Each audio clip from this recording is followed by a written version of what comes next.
കണ്ട block 1, block 2, block 3 same ആയിരിക്കും, ഇതേപോലെ. അതായത് ഈ ലെവലില് ഡയമെൻഷൻ കുറവായിരിക്കും. രണ്ടെണ്ണം ഞാൻ എടുത്തിട്ടുള്ളൂ, നല്ല വെയിറ്റ്. ഡയമെൻഷൻ ഒരേപോലെ കുറഞ്ഞു വരികയാണ്. പക്ഷെ നാലാമത്തെ ബ്ലോക്ക് സെയിം ഡയമെൻഷൻ ആയിരിക്കും. നിങ്ങൾക്ക് നോബ്ലെസ് കാണിച്ചു തരുമ്പോൾ മനസ്സിലാവും. First block 1 dimension and height decrease, കുറഞ്ഞു വരികയാണ്. ഇത് ആക്ടിവിറ്റി അല്ല കേട്ടോ, ജസ്റ്റ് കാണിച്ചു തരുന്നത് മാത്രമേ ഉള്ളൂ. ഇത് കണ്ടോ കുറഞ്ഞു വരുന്നത്, ഡയമെൻഷനും ഹൈറ്റും കുറയാണ്. ബ്ലോക്ക് 2 ആണെങ്കിലോ ഡയമെൻഷൻ കുറഞ്ഞു വരികയാണ്, പക്ഷെ ഹൈറ്റ് കൂടി വരികയാണ്. Dimension decrease, height increase.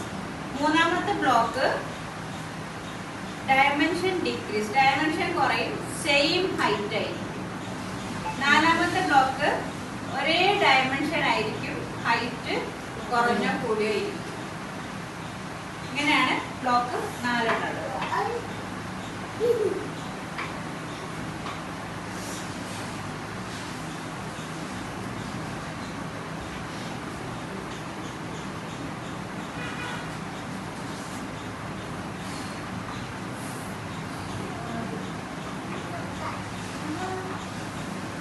Today we are going to work with number cylinders block 1 എന്ന് നമ്മൾ ഇൻട്രൊഡ്യൂസ് ചെയ്ത് കൊടുക്കുകയാണെങ്കിൽ, ഇത് ഷെൽഫിൽ നിന്ന് എടുത്തു കൊണ്ടുവരണം. ഷെൽഫിൽ നിന്ന് എടുത്തു കൊണ്ടുവരുന്ന സമയത്ത് how to carry the materials,